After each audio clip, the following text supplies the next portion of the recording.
ગીરગઢડા તાલુકાના વડવ્યાળા ગામે અનુસૂચિત જાતિની મહિલાઓ પર હુમલો. ગીરગઢડા તાલુકાના વડવ્યાળા ગામે પોતાની કબજાની જમીનમાં સોયાબીનની ખેતીકામ કરતી અનુસૂચિત જાતિની મહિલાઓ પર પશુ ચરાવવા આવેલા 3 ઇસમોએ હુમલો કરી ઢોરમાર માર્યો હોવાની ઘટના સામે આવી છે.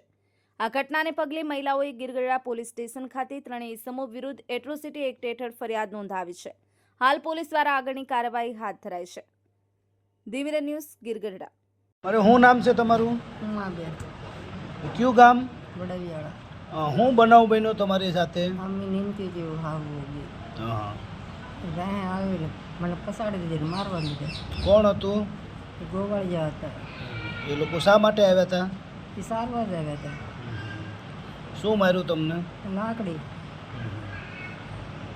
શું નામ છે તમારું? મણીબેન. બેન કયું ગામ? વડવિયાળા. હું બનાવ બન્યો તમારી સાથે? મારી દેરાણીને મારતા હતા એટલે હું ત્યાં ગઈ. પછી હું આડી થઈ તો મને એક ઝાપટ મારીને હું પાડી દીધી છે. તમને ક્યાં ક્યાં લાગ્યું? મને હાથમાં લાગ્યું અને વાહામાં મારી. હું માર્યું તમને? લાકડી ગોબીવાળી. કોણ હતું? એ ઓલો ગણવાળો ભાઈ. ગોવાળિયા હતા કોઈ?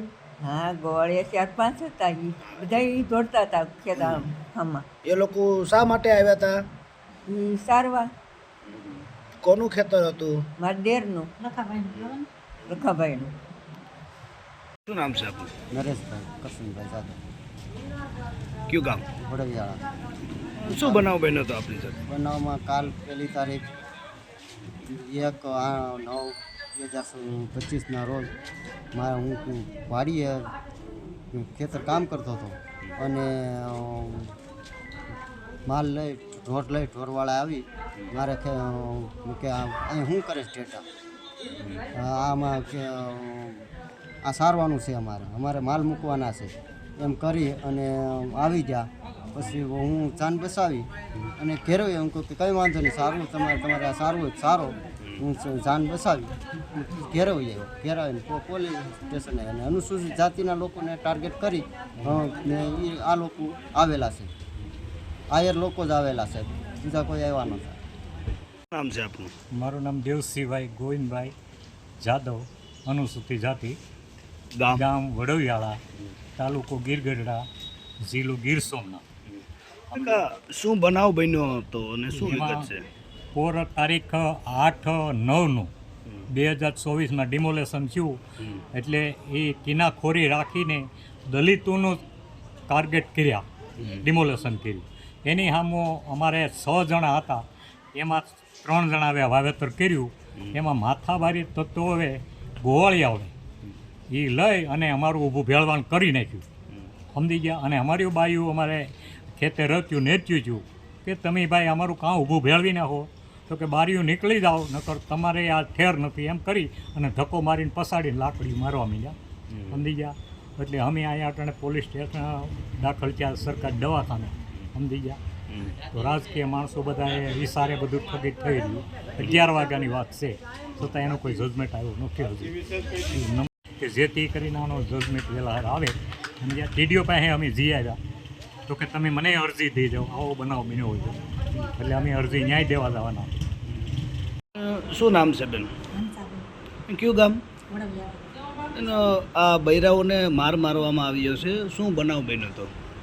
અમે અમારા આઈજી સારું છે, અમે એના ખેતરમાં નેતા હતા. બીજા મારા દાદાજી હવારાનું ખેતર છે, ત્યાં ઢોર લઈને આવ્યા. અહીંયા આવા થયો એટલે અમે ત્યાં દોડીને ગયા. ત્યાં ગયા પછી બધા હાથે પગે લાગવા માંડ્યા, આઝાદી કરવા માંડ્યા કે ભાઈ અમારો થાલ પાકી જવા ગયો, પછી તમે સારી જાય છો. તો કોઈ ન માને ને એની યાર ઓઝાજી કરવા લાગ્યા, ખરાબ ગાળી બોલવા લાગ્યા. પછી આ ડોહીમાને ધોકો મારીને પસાડી દીધા ને એને લોકોની પેટ મારી, ડોહીમાને લાકડી મારી, બધાને લોહી લવાણ કર્યા.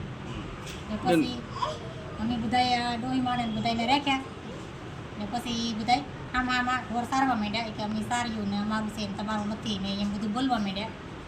અમને પછી એમ્બ્યુલન્સ બોલાવી, તાત્કાલિક દવાખાને આવ્યા ને એ પછી પકડી લીધા એને પોલીસ આવી હતી અહીંયા? હા, પોલીસ અહીંયા ખેતર આવ્યા હતા. નહીં, શું માંગ છે તમારી? અમારી તો એ માંગ છે કે અમારા દલિતોને આ એટલે અત્યાચાર થાય તો એની સજા એને મળવી જોઈએ એમ. નમસ્કાર મિત્રો, હું ફિરોઝ ઈરાની આજે તમને એક નવી વાત કરવા આવ્યો છું. દીવ મિરર ન્યૂઝ જોતા રહો, સબસ્ક્રાઇબ કરવાનું ભૂલતા નહીં અને શેર કરવાનું પણ ભૂલતા નહીં. સત્યની સાથે જોડાતા રહો. નમસ્તે મિત્રો, હું છું ચાંદની પરમાર.